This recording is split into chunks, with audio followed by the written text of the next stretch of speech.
Hello welcome back Aisha's കിച്ചണിലേക്ക് എല്ലാവർക്കും സ്വാഗതം. നമുക്ക് നല്ല മടിയുള്ള ദിവസങ്ങളിൽ വളരെ എളുപ്പത്തിൽ തയ്യാറാക്കാൻ പറ്റുന്ന നല്ലൊരു അടിപൊളി ഡിന്നറാണ് ഞാനിന്ന് നിങ്ങളുമായിട്ട് ഷെയർ ചെയ്യാൻ പോകുന്നത്. ഒരുപാട് വിഭവങ്ങളൊന്നുമില്ല, പക്ഷേ ഉള്ള വിഭവങ്ങൾ നല്ല അടിപൊളിയായിട്ടുള്ള വിഭവങ്ങൾ തന്നെയാണ്. കുറച്ച് വ്യത്യസ്തമായിട്ടുള്ള രീതിയിലാണ് ഞാനിത് തയ്യാറാക്കിയിട്ടുള്ളത് കേട്ടോ. അപ്പോൾ ചിലപ്പോൾ എല്ലാവർക്കും അറിയാവുന്ന വിഭവങ്ങൾ തന്നെ ആയിരിക്കും, എന്നാലും അറിയാത്തവരുണ്ടെങ്കിൽ ട്രൈ ചെയ്ത് നോക്കാം. അപ്പോൾ റെസിപ്പിയിലേക്ക് കടക്കുന്നതിന് മുമ്പ് ഒന്ന് സബ്സ്ക്രൈബ് ചെയ്യണേ. അവിടെ കാണുന്ന റെഡ് സബ്സ്ക്രൈബ് ബട്ടൺ ഒന്ന് പ്രസ് ചെയ്യുക. അതിൻ്റെ കൂടെ ഒരു ചെറിയൊരു ബെല്ലൈക്കൺ ഉണ്ട്, അതുകൂടെ ഒന്ന് പ്രസ് ചെയ്യുക കേട്ടോ. കുറേ പേര് അത് ചെയ്യുന്നില്ല, അതുകൊണ്ടാണ് ഞാൻ വീണ്ടും പറയുന്നത് കേട്ടോ. പിന്നെ ഇതുപോലത്തെ വ്ളോഗ് നിങ്ങൾക്ക് ഇഷ്ടമാവുന്നുണ്ടെങ്കിൽ നിങ്ങൾ നിങ്ങളുടെ ഫ്രണ്ട്സുമായിട്ടും റിലേറ്റീവ്സുമായിട്ടൊക്കെ ഒന്ന് വാട്സപ്പിലൂടെയൊക്കെ ഒന്ന് ഷെയർ ചെയ്യുകയാണെങ്കിൽ ഒത്തിരി ഉപകാരമായിരുന്നു. അപ്പോൾ നമുക്ക് ഇന്നത്തെ ഡിന്നറിലേക്ക് പോവാം. ഇതിപ്പോൾ കിഡ്നി ബീൻസാണ്. ഞാൻ 1 മണിക്കൂർ മുമ്പേ കിഡ്നി ബീൻസ് ഇപ്പോൾ വെള്ളത്തിൽ സോക്ക് ചെയ്യാൻ വെച്ചിട്ടുണ്ടായിരുന്നു. ഇതാണ് കിഡ്നി ബീൻസ്. അപ്പോൾ ഇത് വെച്ചിട്ട് ഞാൻ ഫുൾ മെഡാമസ് ആണ് തയ്യാറാക്കാൻ പോകുന്നത്. പേര് കേട്ടിട്ട് പേടിക്കൊന്നും വേണ്ട. ഇതിവിടെ UAE ഇങ്ങനെ ക്യാനിൽ കിട്ടുന്നുണ്ട്, ഈ ഒരു ഫുൾ മെഡാമസ് എന്ന് പറഞ്ഞിട്ട്. അപ്പോൾ ജസ്റ്റ് ഒന്ന് ചൂടാക്കിയെടുത്താൽ റെഡിയാവുന്ന ഒരു സംഭവമാണ്. നമ്മളിപ്പോൾ അതെങ്ങനെയാണ് വീട്ടിൽ തയ്യാറാക്കാമെന്നാണ് കാണിക്കാൻ പോകുന്നത്. അപ്പോൾ ശരിക്കും ഫുൾ മെഡാമസിന് നമ്മൾ റെഡിയാക്കി എടുക്കേണ്ട ബീൻസ് വേറെയാണ് കേട്ടോ. അപ്പോൾ ഇത് വെച്ചിട്ടാണ് ഞാനിപ്പോൾ ഇവിടെ കാണിക്കാൻ പോകുന്നത്. വളരെ സിമ്പിളായിട്ടുള്ള റെസിപ്പിയാണ്, നല്ല ഹെൽത്തിയുമാണ്. പിന്നെ ഞാൻ വേറൊരു ബൗളിൽ കുറച്ച് ഈത്തപ്പഴം എടുത്തിട്ട് സോക്ക് ചെയ്യാൻ വെച്ചിട്ടുണ്ട്. നല്ല സോഫ്റ്റ് ആയിട്ടുള്ള ഈത്തപ്പഴമാണ് ഞാൻ സോക്ക് ചെയ്യാൻ വെച്ചിട്ടുള്ളത്. ഒരു 8 ഈത്തപ്പഴങ്ങളും ഉണ്ടാവും. കുറച്ചധികം വെള്ളത്തിൽ സോക്ക് ചെയ്യാൻ വെച്ചിട്ടുണ്ട്. ഇതിൻ്റെ കൂടെ ഉള്ളതല്ല കേട്ടോ, ഇത് മക്കൾക്ക് വേണ്ടിയിട്ട് ഉള്ള ഈത്തപ്പഴമാണ്. അത് ഞാൻ എന്തിനാന്നുള്ള ലാസ്റ്റ് കാണിക്കാം. അപ്പോൾ ഞാൻ പയർ സോക്ക് ചെയ്യാൻ വെച്ചത് നന്നായിട്ട് കഴുകിയിട്ട് ഒരുപാട് വെള്ളത്തിൽ വേണം നമ്മളിത് കുക്ക് ചെയ്തെടുക്കാൻ. കുറച്ചധികം വെള്ളം ഒഴിച്ചു കൊടുക്കുക കേട്ടോ. ഇതിപ്പോൾ ഞാൻ 1 മണിക്കൂർ മുന്നെയാണ് സോക്ക് ചെയ്യാൻ വെച്ചിട്ടുള്ളത്. അപ്പോൾ അതുകൊണ്ട് അധികം സോക്കായിട്ടില്ല. അതുകൊണ്ട് ഞാനിത് ഒരു 5 വിസിൽ വരുന്നവരെ കുക്ക് ചെയ്യുന്നുണ്ട്. അതിനാണ് നമ്മളിപ്പം ഒരുപാട് വെള്ളം ഒഴിക്കുന്നത് കേട്ടോ. ഉപ്പൊന്നും ചേർക്കണ്ട, ജസ്റ്റ് ഒന്ന് ലിഡൊക്കെ ഒന്ന് ക്ലോസ് ചെയ്തിട്ട് നമുക്കത് കുക്ക് ചെയ്യാൻ വയ്ക്കാം. 5 വിസിൽ അല്ലെങ്കിൽ 6 വിസിൽ വരുന്നവരെ കുക്ക് ചെയ്യണം. വെള്ളം അത്യാവശ്യത്തിന് ഉണ്ടോയെന്ന് നോക്കണം കേട്ടോ. വെള്ളം കുറച്ച് വെച്ചിട്ട് അത്രയും നേരം കുക്ക് ചെയ്യരുത്. പിന്നെ ഞാൻ ഉണ്ടാക്കാൻ പോകുന്നത് ചപ്പാത്തിയാണ്. ചപ്പാത്തി കുറച്ച് വ്യത്യസ്തമായ രീതിയിലാണ് ഞാൻ ഉണ്ടാക്കാൻ പോകുന്നത്. മാവൊക്കെ സെയിം തന്നെയാണ്. നിങ്ങൾ എങ്ങനെയാണോ ചപ്പാത്തി ഉണ്ടാക്കുന്നത് ആ ഒരു മാവ് ഉണ്ടാക്കിയെടുക്കുക. ചിലപ്പോൾ ചിലർ ചൂടുവെള്ളം ഒഴിച്ചിട്ടായിരിക്കും ഉണ്ടാക്കുന്നത്, ചിലർ ഓയിൽ ചേർക്കുന്നുണ്ടാവും, ചിലർ സാധാ പച്ചവെള്ളത്തിൽ ഉപ്പൊക്കെ ചേർത്തിട്ടായിരിക്കും. പക്ഷെ നല്ല സോഫ്റ്റ് ആയിരിക്കണം മാവ്. അപ്പോൾ ഞാൻ ഇതുപോലെ മാവ് ആട്ടപ്പൊടി വെച്ചിട്ടുള്ള ചപ്പാത്തിയുടെ മാവ് കുഴച്ചിട്ട് നമുക്കിതൊന്ന് അടച്ച് വെച്ചിട്ട് കുറച്ച് നേരം കുഴച്ച് വെക്കാം കേട്ടോ. ആ ഒരു സമയം കൊണ്ട് നമുക്ക് ബാക്കിയുള്ളതൊക്കെ ഒന്ന് റെഡിയാക്കി എടുക്കാം. പിന്നെ ഞാനിന്നിപ്പോൾ എടുക്കാൻ പോകുന്നത് ചെമ്മീനാണ്. ചെമ്മീനൊക്കെ നന്നായിട്ട് ക്ലീൻ ചെയ്തിട്ട് നന്നായിട്ട് കഴുകി വെള്ളമൊക്കെ നന്നായിട്ട് ഡ്രെയിൻ ചെയ്ത് വെച്ചിട്ടുണ്ട്. ഇനി നമ്മളത് നേരിട്ട് ഫ്രൈ ചെയ്യാൻ പോവുകയാണ്. അപ്പോൾ അതിനായിട്ട് ഞാൻ കുറച്ച് ഗാർലിക് പൗഡർ ചേർത്ത് കൊടുത്തിട്ടുണ്ട്. അതുപോലെ കുറച്ച് മഞ്ഞൾപ്പൊടി, ഒരു 1/2 ടീസ്പൂണൊക്കെ മതി മഞ്ഞൾപ്പൊടി. അതുപോലെ 1 ടീസ്പൂൺ അല്ലെങ്കിൽ 1 ടേബിൾ സ്പൂൺ എടുക്കാം മുളക് പൊടി. ഞാനിവിടെ കാശ്മീരി മുളക് പൊടിയാണ് എടുത്തിട്ടുള്ളത്. അതുപോലെ കുറച്ചധികം മല്ലിപ്പൊടി എടുത്തിട്ടുണ്ട്, 1 ടേബിൾ സ്പൂൺ തന്നെ എടുത്തിട്ടുണ്ട് മല്ലിപ്പൊടി. പിന്നെ ആവശ്യത്തിനുള്ള ഉപ്പും, പിന്നെ അതിൻ്റെ കൂടെ ടേസ്റ്റ് ഒന്ന് ബാലൻസ് ചെയ്യാൻ വേണ്ടിയിട്ട് കുറച്ച് വിനാഗിരിയും കൂടി ചേർക്കുന്നുണ്ട്. 1 ടേബിൾ സ്പൂൺ വിനാഗിരിയും കൂടി ചേർത്തിട്ട് നന്നായിട്ട് മിക്സ് ചെയ്ത് കൊടുക്കാം. പിന്നെ കുറേ പേർക്കുള്ളൊരു ഡൗട്ടാവും, ഇനി നമുക്ക് ഈ ഗാർലിക് പൗഡറിന് പകരം ഗാർലിക് പേസ്റ്റ് ചേർത്താൽ മതിയോന്ന്. നല്ല പേസ്റ്റ് ആക്കിയിട്ട് നിങ്ങൾക്ക് ചേർത്ത് കൊടുക്കാം. ഞാനൊരു എളുപ്പത്തിന് വേണ്ടിയിട്ടാണ് ഗാർലിക് പൗഡർ ചേർക്കുന്നത് കേട്ടോ. ഞാൻ വീട്ടിലുണ്ടാക്കിയ ഗാർലിക് പൗഡറാണ്. ഞാനൊരു വേറൊരു വീഡിയോയിൽ അത് കാണിക്കാം. പിന്നെ ഇതിലേക്ക് നന്നായിട്ട് മിക്സ് ചെയ്ത് കൊടുത്ത ശേഷം നമ്മളിതിലേക്ക് 1 ടേബിൾ സ്പൂണോളം കോൺഫ്ലോർ കൂടി ചേർത്ത് കൊടുക്കുക. എന്നിട്ട് വീണ്ടും നന്നായിട്ട് മിക്സ് ചെയ്ത് കൊടുക്കാം. ഞാനിതിപ്പോൾ വറ്റിച്ചെടുക്കുന്നില്ല, എന്താ പറയുക, വേറെ ഒന്നും കുക്ക് ചെയ്തെടുക്കുന്നൊന്നുമില്ല. ജസ്റ്റ് നേരിട്ട് ഇത് ഫ്രൈ ചെയ്യാൻ പോവുകയാണ്. ഇങ്ങനെ നമ്മൾ ചെമ്മീൻ ഫ്രൈ ചെയ്യുമ്പോൾ നല്ല ക്രിസ്പി ആയിട്ട് കിട്ടും, നല്ല പെർഫെക്റ്റ് ആയിട്ട് അകത്ത് നല്ല ജ്യൂസി ആയിട്ടുള്ള ചെമ്മീനായിരിക്കും. അപ്പോൾ ഇങ്ങനെ ഒന്ന് ട്രൈ ചെയ്ത് നോക്കാം. എനിക്ക് ഭയങ്കര ഇഷ്ടമുള്ളൊരു ചെമ്മീൻ്റെ റെസിപ്പിയാണിത്. ഇപ്പോൾ നമ്മുടെ ബീൻസ് ഇപ്പോൾ 5 വിസിൽ വന്നിട്ടുണ്ട്. ഇനി പ്രഷറൊക്കെ പോയ ശേഷമാണ് നമ്മളിപ്പോൾ അത് റെഡിയാക്കാൻ പോകുന്നത്. അപ്പോഴേക്ക് നമുക്ക് ഈ ചപ്പാത്തി ഒന്ന് റെഡിയാക്കി എടുക്കാം. നിങ്ങൾക്ക് വേണമെങ്കിൽ സാധാ ചപ്പാത്തി ഉണ്ടാക്കാം കേട്ടോ. ഞാനിപ്പോൾ ഇത് വെച്ചിട്ട് മടക്കി ചപ്പാത്തിയാണ് തയ്യാറാക്കാൻ പോകുന്നത്. സാധാരണ നമ്മൾ മടക്കി ചപ്പാത്തി ഉണ്ടാക്കുമ്പം ചെറിയ ചെറിയ ബോൾസ് ആക്കിയിട്ട് അത് 4 സൈഡിൽ നിന്നും മടക്കിയിട്ട് അങ്ങനെ ഓരോന്നും എടുത്തിട്ടാണ് പരത്തിയെടുക്കുന്നത്. ഞാനിപ്പോൾ അതിനുള്ള നല്ലൊരു ടിപ്പാണ് ഇപ്പോൾ ഇവിടെ പറഞ്ഞു തരുന്നത്. വളരെ ഈസി ആയിട്ട് നമുക്ക് ഈ മടക്കി ചപ്പാത്തി ഉണ്ടാക്കിയെടുക്കാം. വളരെ പെട്ടെന്ന് തന്നെ ഉണ്ടാക്കിയെടുക്കാം. ആ ഒരു ടിപ്പാണ് ഞാനിപ്പോൾ ഇവിടെ കാണിക്കാൻ പോകുന്നത്. പിന്നെ ഇതിലേക്ക് നമുക്ക് കുറച്ച് പരത്തിയെടുക്കാൻ വേണ്ടിയിട്ട് കുറച്ച് അരിപ്പൊടി എടുത്തിട്ടുണ്ട്, അതുപോലെ തന്നെ കുറച്ച് നെയ്യും എടുത്തിട്ടുണ്ട്. കുറേ പേര് എന്നോട് ചോദിച്ചിട്ടുണ്ടായിരുന്നു ഞാൻ യൂസ് ചെയ്യുന്ന നെയ്യ് ഏതാണെന്ന്. ഇതാണ് ഞാൻ യൂസ് ചെയ്യുന്നത്. ഇത് എനിക്ക് ഇക്കാടെ ഒരു കസിന് തന്നതാണ്. ഒരുപാടുണ്ടായിരുന്നു കേട്ടോ. ഞാനത് ഫ്രിഡ്ജിൽ വെച്ചിട്ടാണ് യൂസ് ചെയ്യുന്നത്. അവർക്കത് പാലസിൽ നിന്ന് കൊടുത്തതാണ്. നല്ല നല്ല മണമാണ് ഇതുകൊണ്ട് എന്തുണ്ടാക്കിയാലും. അപ്പോൾ ഞാൻ ചപ്പാത്തിയുടെ മാവ് 2 വലിയ ബോൾസാക്കി എടുത്തിട്ടുണ്ട്. അതിലൊരു ബോളാണ് ഞാനിപ്പോൾ ഇവിടെ പരത്തിയെടുക്കുന്നത്. വലിയ ചപ്പാത്തിനെ പരത്തിയെടുക്കണം. പിന്നെ എനിക്ക് ഈ ഒരു ടിപ്പ് കിട്ടിയത് ഫേസ്ബുക്കിൽ നിന്നാണ് കേട്ടോ. ഫേസ്ബുക്കിൽ നിന്ന് ഏതൊരു ഗ്രൂപ്പിൽ നിന്ന് കണ്ടതാണ് ഞാൻ. അന്ന് തൊട്ട് ഞാൻ ഇങ്ങനെയാണ് ഈ മടക്കി ചപ്പാത്തി ഉണ്ടാക്കുന്നത് കേട്ടോ. ഗസ്റ്റൊക്കെ വരുമ്പോൾ ഉണ്ടാക്കി കൊടുക്കാറുണ്ട്. അങ്ങനെ നല്ല ടേസ്റ്റാണ്, നല്ല ഭംഗിയാണ് കാണാൻ. പക്ഷേ എനിക്ക് അവരുടെ പേര് എന്താ പറയുക ഓർമ്മ കിട്ടുന്നില്ല. ഞാൻ ഫേസ്ബുക്കിൽ ഒരുപാട് നോക്കി ഏത് ഗ്രൂപ്പിൽ നിന്നായിരുന്നു. ഒരുപാട് മുന്നേ ഷെയർ ചെയ്തൊരു വീഡിയോ ആയിരുന്നു. അപ്പോൾ അതുകൊണ്ട് തന്നെ ആരാന്നുള്ളത് ഒരു പിടുത്തവും ഇല്ല. അപ്പോൾ ഈ വീഡിയോ കാണുന്നതിൽ ആർക്കെങ്കിലും അറിയാമെങ്കിൽ ഇതുപോലെ മടക്കി ചപ്പാത്തി ആരെങ്കിലും ഉണ്ടാക്കിയതായിട്ട് അറിയുമെങ്കിൽ അവരുടെ പേരൊന്ന് കമൻറ്റ് ബോക്സിൽ ഒന്ന് എഴുതണം കേട്ടോ. അപ്പോൾ വലിയൊരു ചപ്പാത്തി പരത്തെടുത്തിട്ടുണ്ട്. ഇനി നമുക്ക് നെയ്യൊന്ന് ജസ്റ്റ് ഒന്ന് സ്പ്രെഡ് ചെയ്ത് കൊടുക്കാം. പിന്നെ വല്ലാണ്ട് കനം കുറച്ച് പരത്തണ്ട കേട്ടോ, കുറച്ച് കട്ടി ഉണ്ടായിക്കോട്ടെ. എന്നിട്ട് ഈ നെയ്യ് പുരട്ടിയതിന് ശേഷം അതിൻ്റെ മുകളിൽ കുറച്ച് പൊടി ഒന്ന് തൂവി കൊടുക്കണം. ഒന്ന് നന്നായിട്ടൊന്ന് സ്പ്രെഡ് ചെയ്ത് കൊടുക്കാം. ഇനി ഇത് 2 സൈഡിൽ നിന്നും അകത്തേക്ക് മടക്കിയെടുക്കണം.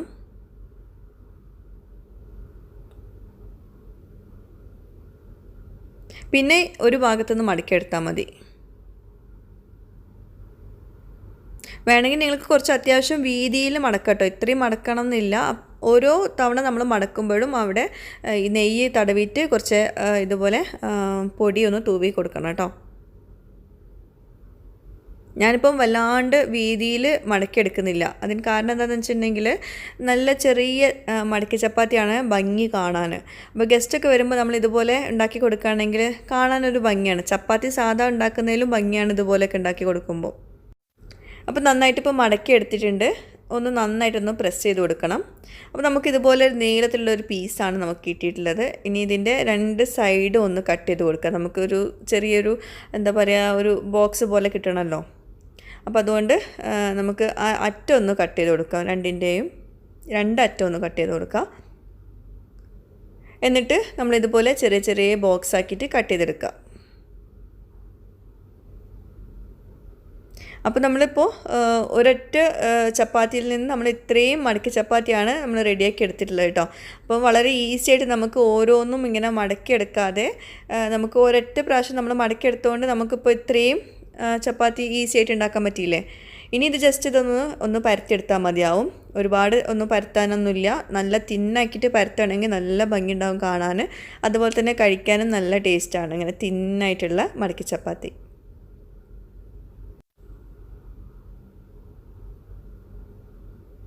അപ്പോൾ ഇതാണ് നമ്മുടെ മടക്കി ചപ്പാത്തി. നല്ല ഈസി അല്ല ഉണ്ടാക്കാൻ. അപ്പോൾ നമ്മൾ ഓരോന്നും ഇങ്ങനെ മടക്കി ഇരിക്കുന്നതിലും നല്ലത് ഇതുപോലെ ഒരൊറ്റ തവണ മടക്കി എടുത്തിട്ട് ഇങ്ങനെ കട്ട് ചെയ്തെടുക്കുകയാണെങ്കിൽ വളരെ ഈസി ആയിട്ട് നമുക്ക് റെഡിയാക്കാൻ പറ്റും. പിന്നെ നമ്മളിപ്പോൾ അരിപ്പൊടിയിലാണ് ഇത് പരത്തിയെടുത്തിട്ടുള്ളത്. അതുകൊണ്ട് തന്നെ ഇത് ഒട്ടിപ്പിടിക്കില്ല. നിങ്ങൾക്കിതിപ്പോൾ ഇപ്പോഴേ ചുടാൻ പറ്റില്ലെങ്കിൽ കുറച്ച് ഒരു 1-2 മണിക്കൂർ കഴിഞ്ഞിട്ട് ചുട്ടാൽ മതിയെങ്കിൽ ഇതൊന്ന് നന്നായിട്ട് അടച്ച് വെച്ചാൽ മതി. എയർ കടക്കരുത്, അടച്ച് വെച്ചാൽ മതി. ഞാനിതിപ്പോൾ ചുട്ടെടുക്കാൻ പോവാണ്. ബാക്കിയുള്ള മാവ് അവിടെ വെച്ചിട്ടുണ്ട്. കുറച്ച് കഴിഞ്ഞിട്ട് വേണം അത് റെഡിയാക്കാൻ കേട്ടോ. അപ്പോൾ ഇതൊന്നും എല്ലാം കൂടി ഒരുമിച്ച് ചെയ്യാണ്ടെന്ന് വിചാരിച്ചു. ഇനി നമുക്ക് ചെമ്മീനൊന്ന് പൊരിച്ചെടുക്കാം. അപ്പോൾ അതിനായിട്ട് ഞാനിപ്പോൾ പാന് ചൂടാക്കിയിട്ട് അതിലേക്ക് ഓയിൽ ചേർത്ത് കൊടുക്കുന്നുണ്ട്. കുറച്ചധികം ഓയിൽ ചേർത്ത് കൊടുക്കണം കേട്ടോ, ചെമ്മീൻ നന്നായിട്ട് ക്രിസ്പി ആയിട്ട് കിട്ടണമെങ്കിൽ. ഇനി വെളുത്തുള്ളി ചെറുതായിട്ട് അരിഞ്ഞതും ചെറിയ ഉള്ളി ചെറുതായിട്ട് അരിഞ്ഞതും അതിലേക്ക് ഇട്ട് കൊടുക്കാം. പിന്നെ വെളിച്ചെണ്ണയിലാണ് ഇത് ഫ്രൈ ചെയ്യേണ്ടത്. എൻ്റെ അടുത്ത് വെളിച്ചെണ്ണ ഇല്ലാത്തതുകൊണ്ട് കഴിഞ്ഞതുകൊണ്ട് ഞാൻ സാധാ ഓയിലാണ് യൂസ് ചെയ്യുന്നത്. ചെറുതായിട്ടൊന്ന് സോഫ്റ്റായി വന്നാൽ നമുക്കതിലേക്ക് ചെമ്മീൻ ഇട്ട് കൊടുക്കാം. ചെമ്മീൻ എല്ലാം കൂടി ഒരുമിച്ച് ഇട്ട് കൊടുക്കരുത്, ഓരോന്നായിട്ട് വേണം ഇട്ട് കൊടുക്കാൻ. കാരണം ആ ചെമ്മീനിൽ നമ്മൾ കോൺഫ്ലോർ ചേർത്തിട്ടുണ്ട്. അപ്പോൾ എല്ലാം കൂടി ഇട്ട് കൊടുത്തിട്ടുണ്ടെങ്കിൽ കട്ട പിടിച്ചിട്ട് ഒരുമാതിരിയായി പോകും. അപ്പോൾ ഓരോന്നും ഇട്ടിട്ട് തിരിച്ചും മറിച്ചും നമ്മൾ കുക്ക് ചെയ്തെടുക്കുകയാണ് ചെയ്യുന്നത് കേട്ടോ. ചെമ്മീൻ ഇട്ട് കൊടുത്ത ശേഷം ഫ്ലെയിം ഒരു മീഡിയം ഫ്ലെയിമിലാക്കിയിട്ട് നമുക്കവിടെ ഫ്രൈ ചെയ്യാൻ വെക്കാം. അപ്പോൾ ആ ഒരു സമയം കൊണ്ട് നമുക്ക് മടക്കി ചപ്പാത്തി ഒന്ന് ചുട്ടെടുക്കാം. അപ്പോൾ പാൻ ഇപ്പോൾ നന്നായിട്ട് ചൂടായിട്ടുണ്ട്. നമുക്ക് നെയ്യ് കുറച്ചൊന്ന് സ്പ്രെഡ് ചെയ്ത് കൊടുക്കാം. എന്നിട്ട് മടക്കി ചപ്പാത്തി ഇട്ട് കൊടുക്കാം. അപ്പോൾ ഇത് സാധാ ചുട്ടെടുക്കുന്ന പോലെ തന്നെയാണ്. പിന്നെ നമ്മൾ തിരിച്ചിട്ട് കൊടുക്കുന്ന സമയത്ത് കുറച്ചൊന്ന് നെയ്യൊന്ന് സ്പ്രെഡ് ചെയ്ത് കൊടുക്കുകയാണെങ്കിൽ നല്ല ടേസ്റ്റ് ആയിരിക്കും കഴിക്കാൻ. ഒരുപാട് നെയ്യ് വേണ്ട കേട്ടോ. പിന്നെ ബട്ടറാണ് നിങ്ങളിപ്പോൾ ഇതുപോലെ സ്പ്രെഡ് ചെയ്ത് കൊടുക്കുന്നതെങ്കിൽ കുറച്ചൊന്ന് ശ്രദ്ധിക്കുക. കാരണം ബട്ടർ നമ്മൾ കുറച്ച് കഴിഞ്ഞിട്ടുണ്ടെങ്കിൽ ഭയങ്കര ഹാർഡായി പോകും ഈ ചപ്പാത്തി. അതൊന്ന് ശ്രദ്ധിക്കുക കേട്ടോ. നെയ്യാണ് വേണ്ടത്.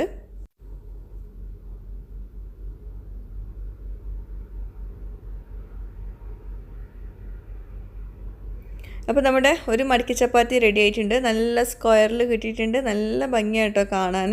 ശരിക്കും നല്ല ക്യൂട്ടാണ്. കുട്ടികൾക്കൊക്കെ കഴിക്കാൻ തോന്നുന്നൊരു ചപ്പാത്തിയാണ് ഈ മടക്കി ചപ്പാത്തി. സാധാ ചപ്പാത്തി കൊടുത്തിട്ടുണ്ടെങ്കിൽ കുട്ടികൾക്കൊന്നും അധികം ഇഷ്ടമുണ്ടാവില്ലല്ലോ. പക്ഷെ മടക്കി ചപ്പാത്തി കൊടുത്തിട്ടുണ്ടെങ്കിൽ എല്ലാവർക്കും ഒന്ന് കഴിക്കാൻ തോന്നും. പിന്നെ എന്നും നമുക്ക് മടക്കി ചപ്പാത്തി ഒന്നും കഴിക്കാൻ പറ്റില്ല. കാരണം ഒരുപാട് നെയ്യൊക്കെ നമ്മൾ അകത്ത് നന്നായിട്ട് സ്പ്രെഡ് ചെയ്ത് കൊടുത്തിട്ടുണ്ട്. അപ്പോൾ അതുകൊണ്ട് ഗസ്റ്റൊക്കെ വരുമ്പോൾ ഒന്ന് കാണാനുള്ള ഭംഗിക്ക് വേണ്ടിയിട്ട് നമുക്ക് വെച്ച് കൊടുക്കാം. നല്ല ടേസ്റ്റും ആട്ടോ കഴിക്കാൻ.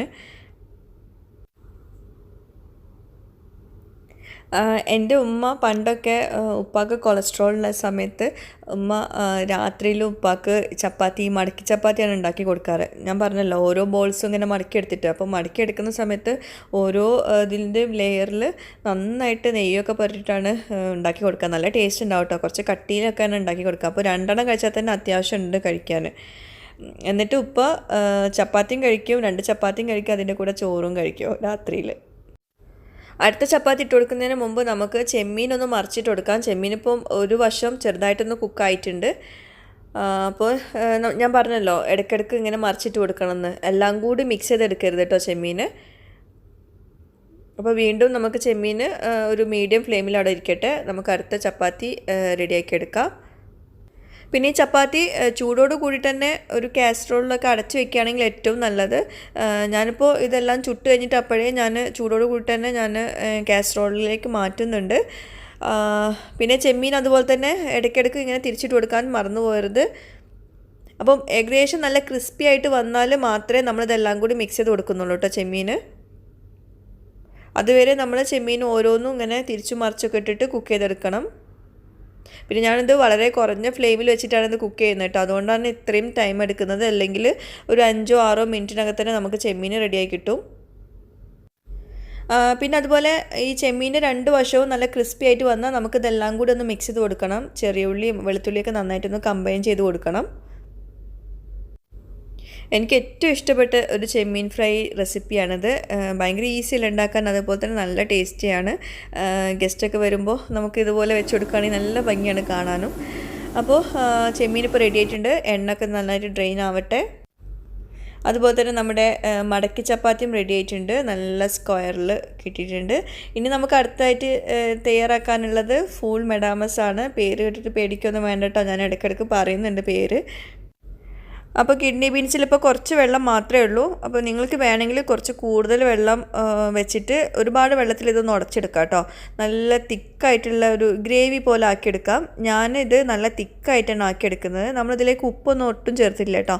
അപ്പോൾ ഉപ്പ് ചേർത്ത് കൊടുക്കാം. ഞാനിപ്പോൾ ഫ്ലെയിം ഓൺ ചെയ്തിട്ടുണ്ട്. അപ്പോൾ ഫ്ലെയിം ഓൺ ചെയ്തുകൊണ്ടാണ് ഞാനിത് നന്നായിട്ട് കുത്തി ഉടക്കുന്നത് കേട്ടോ. അപ്പോൾ ഞാൻ കിഡ്നി ബീൻസ് ഒന്നുകൂടെ ചൂടാക്കാൻ വെച്ചിട്ടുണ്ട്. അപ്പോൾ ആ നേരം കൊണ്ട് ഞാൻ ഈത്തപ്പഴം ഞാൻ നേരത്തെ സോക്ക് ചെയ്ത് വെച്ചല്ലോ, അതുകൊണ്ട് കുട്ടികൾക്കുള്ള ഒരു മിൽക്ക് ഷേക്കാണ് ഉണ്ടാക്കാൻ പോകുന്നത്. മിൽക്ക് ഷേക്ക് എന്ന് പറയാൻ പറ്റില്ല, ഒരു ഡ്രിങ്കാണ്. അപ്പോൾ അതിൽ ഞാൻ ഈ ഈത്തപ്പഴം കൈ കൊണ്ട് ഇങ്ങനെ നന്നായിട്ടൊന്ന് ഉടച്ചെടുത്തിട്ട് കുരുവൊക്കെ കളയണമല്ലോ, അതിനു വേണ്ടി ഞാൻ ഇതുപോലെ സ്ട്രെയിനറിലേക്ക് ഒഴിച്ചു കൊടുക്കുകയാണ്. ആ ഈത്തപ്പഴത്തിൻ്റെ ആ ഒരു ജ്യൂസാണ് നമുക്ക് കിട്ടേണ്ടത്. വല്ലാണ്ട് തിക്കാക്കി എടുക്കരുത് കേട്ടോ, അപ്പോൾ കുട്ടികൾക്ക് ഒട്ടും ഇഷ്ടാവില്ല. ഇത് കുട്ടികൾക്ക് ഇഷ്ടമുള്ള രീതിയിലാക്കി കൊടുത്താൽ അവർ കഴിക്കുള്ളൂ. അപ്പോൾ ഈ ഒരു പരുവത്തിലാണ് ഞാനിപ്പോൾ ഇതിൻ്റെ ഈത്തപ്പഴത്തിൻ്റെ ആ നീര് എടുത്തിട്ടുള്ളത് കേട്ടോ. അപ്പോഴേക്കും നമ്മുടെ കിഡ്നി ബീൻസ് ഇപ്പോൾ നന്നായിട്ട് കുക്കായിട്ടുണ്ട്. ഞാനിപ്പോൾ നന്നായിട്ട് ഉടച്ചെടുക്കുന്നുണ്ട്. ഇങ്ങനെ ഉടച്ചെടുത്താൽ മതി. ഇത് വളരെ സിമ്പിളായിട്ടുള്ള റെസിപ്പിയാണ്. ഇങ്ങനെ ഉടച്ചെടുക്കുക അത്രത്തേ ഉള്ളൂ. വല്ലാണ്ട് ഉപ്പ് ചേർത്ത് കൊടുക്കണ്ട. നല്ല ഹെൽത്തി ആയിട്ടുള്ളൊരു റെസിപ്പിയാണ്. അതുപോലെ നമ്മുടെ ചെമ്മീൻ ഉണ്ടോ, നല്ല ക്രിസ്പി ആയിട്ട് വന്നിട്ടുണ്ട്. നല്ല അടിപൊളിയായിട്ട് വന്നിട്ടുണ്ട്. കാണുമ്പോഴേ നമുക്ക് കഴിക്കാൻ തോന്നില്ല. നല്ല ടേസ്റ്റിയാണ്. പുറമേ നല്ല ക്രിസ്പാണ്, എന്നാൽ അകത്ത് നല്ല ജ്യൂസിയാണ്. എല്ലാവർക്കും ഇഷ്ടപ്പെടുന്നൊരു ടേസ്റ്റാണ് കേട്ടോ. അപ്പോൾ തീർച്ചയായിട്ടും ഒന്ന് ട്രൈ ചെയ്ത് നോക്കുക, ഇങ്ങനെ ട്രൈ ചെയ്തിട്ടില്ലെങ്കിൽ. അപ്പോൾ ചെമ്മീൻ അവിടെ ഇരിക്കട്ടെ. നമുക്ക് അടുത്തതായിട്ട് ഈത്തപ്പഴത്തിൻ്റെ വെള്ളത്തിലേക്ക് നമുക്ക് കുറച്ചധികം പാൽ ഒഴിച്ചു കൊടുക്കാം. ഇവിടെ പിന്നെ ഫ്രഷ് മിൽക്ക് നേരിട്ട് നമുക്ക് യൂസ് ചെയ്യാമല്ലോ. അപ്പോൾ ഇത് നന്നായിട്ട് ജ്യൂസ് അടിച്ചെടുക്കണം. ബ്ലെൻഡ് ചെയ്തെടുത്തിട്ടുണ്ട്. അപ്പോൾ നമ്മൾ ഇത് ഗ്ലാസ്സിലേക്ക് സെർവ് ചെയ്യുന്നു. അപ്പോൾ ഇത് ഞാൻ മക്കൾക്കായിട്ടാണ് ഉണ്ടാക്കുന്നത്. ഞങ്ങളിവിടെ ഈ ഡിന്നർ കഴിക്കുന്നത് 6 മണിക്കൊക്കെയാണ്. അപ്പോൾ ആ സമയത്ത് മക്കൾ കഴിക്കാറില്ല. അപ്പോൾ ഇവിടെ ഹസ്ബൻഡ് നിർബന്ധമാണ് 6 മണിക്ക് ഡിന്നർ കഴിക്കുന്നത്. അപ്പോൾ ആ സമയത്ത് മക്കൾ ഇതാണ് കുടിക്കാറ്. അതിന് ശേഷമാണ് അവർ ഡിന്നർ കഴിക്കാറ് കേട്ടോ. പിന്നെ ഉച്ചത്തേക്ക് മാരിനേറ്റ് ചെയ്ത് വെച്ചിട്ടുള്ള മത്തി ഒന്ന് ഫ്രൈ ചെയ്തെടുക്കുന്നുണ്ട് ഇതിൻ്റെ കൂടെ. പിന്നെ മക്കൾക്ക് ചോറാണുള്ളത് കേട്ടോ. അവർ ചപ്പാത്തി കഴിക്കാറില്ല, ചോറാണ്. അപ്പോൾ ഞാൻ കുറച്ച് ചപ്പാത്തി മാത്രമേ ചുട്ടെടുത്തിട്ടേ ഉള്ളൂ. അപ്പോൾ ഇതൊക്കെയാണ് നമ്മുടെ ഡിന്നർ. അപ്പോൾ മത്തി ഞാൻ ഇതിൻ്റെ കൂടെ കാണിക്കുന്നില്ല. അപ്പോൾ നമ്മുടെ ഈ പയർ നന്നായിട്ട് കുത്തി ഉടച്ചതാണ് ഇപ്പോൾ ഇത്. അപ്പോൾ നിങ്ങൾക്ക് വേണമെങ്കിൽ കുറച്ചുകൂടെ വെള്ളത്തിൽ നന്നായിട്ട് കുത്തി ഉടക്കാം കേട്ടോ. ഫുള്ളെന്ന് പറയുമ്പോൾ കുറച്ചുകൂടെ വെള്ളം ഉണ്ടാവും. അപ്പോൾ അങ്ങനെ വേണമെങ്കിൽ ചെയ്യാം. ഇനി നമ്മളിതിൻ്റെ മുകളിലേക്ക് ഇട്ട് കൊടുക്കുന്നത് തക്കാളി ചെറുതായിട്ട് അരിഞ്ഞതും അതുപോലെ തന്നെ വെളുത്തുള്ളി വളരെ ചെറുതായിട്ട് അരിഞ്ഞതും. വെളുത്തുള്ളി നമ്മൾ നേരിട്ട് ആഡ് ചെയ്ത് കൊടുക്കുകയാണ്. അപ്പോൾ അതുകൊണ്ട് തന്നെ നല്ലോണം ചെറുതായിട്ട് അരിഞ്ഞിട്ട് വേണം ആഡ് ചെയ്ത് കൊടുക്കാൻ. അത് പ്രത്യേകം ശ്രദ്ധിക്കുക കേട്ടോ. പിന്നെ തക്കാളി ഒരുപാടൊന്നും വേണ്ട, ഒരു അര തക്കാളി മാത്രം എടുത്താൽ മതി. അത് പക്ഷേ വെളുത്തുള്ളി കുറച്ച് അധികമായാലും കുഴപ്പമൊന്നുമില്ല. ഇനി ഇതിൻ്റെ മുകളിൽ ഒലിവ് ഓയിൽ ഒഴിച്ചിട്ടാണ് നമ്മളിത് കഴിക്കാൻ പോകുന്നത്. നമ്മൾ കുറച്ചധികം ഒലിവ് ഓയിൽ ഒഴിക്കും. ഇവിടെ മക്കൾക്കാണെങ്കിലും ഹസ്ബൻഡാണെങ്കിലും ഒലിവ് ഓയിൽ ഒരുപാട് ഒഴിക്കുന്നതാണ് ഇഷ്ടം. അപ്പോൾ ഇതാണ് നമ്മുടെ ഇന്നത്തെ റെസിപ്പീസ്. അപ്പോൾ മടക്കി ചപ്പാത്തി ഉണ്ട്. മടക്കി ചപ്പാത്തി ഞാൻ കുറച്ച് മാത്രമേ ഉണ്ടാക്കിയിട്ടുള്ളൂ. മക്കൾക്ക് ചോറാണുള്ളത്, അതുകൊണ്ട് നമുക്ക് മാത്രമല്ല ഉണ്ടാക്കിയിട്ടുള്ളൂ. ഈ ഉള്ളതുകൊണ്ട് നമ്മൾ ഒരുപാട് ചപ്പാത്തി ഒന്നും കഴിക്കില്ല കേട്ടോ. അപ്പോൾ മടിയുള്ള ദിവസങ്ങളിൽ വളരെ ഈസിയല്ലേ ഉണ്ടാക്കാൻ എന്തൊക്കെ. അതുപോലെ നമ്മുടെ നല്ല അടിപൊളി ക്രിസ്പി ചെമ്മീൻ ഫ്രൈ ആണിത്. ഒരുപാട് നാളായിട്ട് ചോദിക്കുന്ന റെസിപ്പിയാണ് കുറേ പേര്. അപ്പോൾ അതുകൊണ്ടാണ് ഞാനിപ്പോൾ ഇതിൻ്റെ കൂടെ ഇട്ടത്. പിന്നെ മക്കൾക്കായിട്ടുള്ള എന്താ പറയുക, അതിന് ഒരു ഡ്രിങ്ക്, മിൽക്ക് ഷേക്ക് എന്നൊന്നും പറയാൻ പറ്റില്ല. ഈത്തപ്പഴം കഴിക്കാൻ മടിയുള്ള കുട്ടികൾക്ക് തീർച്ചയായിട്ടും ഈ ഡ്രിങ്ക് കൊടുക്കാം കേട്ടോ. നല്ല ഹെൽത്തി ആയിട്ടുള്ളൊരു ഡ്രിങ്കാണ്. അപ്പോൾ നമുക്ക് ഇതെങ്ങനെയുണ്ടെന്ന് കഴിച്ച് നോക്കണ്ടേ. ഞങ്ങൾക്ക് ഭയങ്കര ഇഷ്ടമുള്ളൊരു ഡിന്നറാണ് കേട്ടോ അത്.